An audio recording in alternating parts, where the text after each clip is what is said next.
وينطبق الكلام على قسد كذلك أم المفاوضات مع قسد تتقدم؟ المفاوضات مع قسد كانت يعني سارية بشكل جيد، لكن يبدو هناك يعني نوع من التعطيل أو التباطؤ في تنفيذ الاتفاق. الاتفاق وضع له مدة لنهاية العام هذا تقريبا، يعني كنا نسعى بأن يعني تطبق بنود الاتفاق نهاية شهر 12 القادم. فأطراف دولية تتدخل أيضا في الموضوع مثل الولايات المتحدة الأمريكية، تركيا أيضا معنية في ملف شمال الشرق بشكل مباشر، ونحاول أن نحله سوريا يعني لعل أن نصل إلى نتيجة. يعني في قادمة الأيام يمكن أن يظهر شيء؟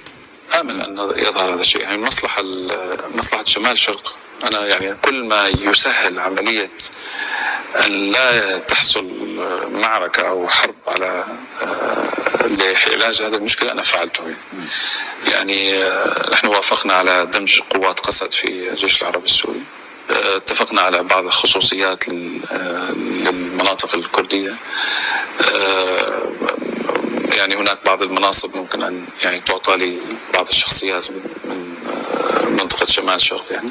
وأيضا رغبة الأهالي هناك رغبة كبيرة جدا، بالعكس هناك يعني عتب على الدولة أنها لماذا لم تحل الموضوع بشكل سريع وآني. تعرف أغلبها قبائل عربية ومرتبطة بشكل وثيق مع دمشق يعني. فنهاية المطاف سوريا لن تتنازل عن ذرة تراب واحدة يعني. ستكون هذا قسم أقسمناه أمام الناس، يعني أن يجب أن نحمي يعني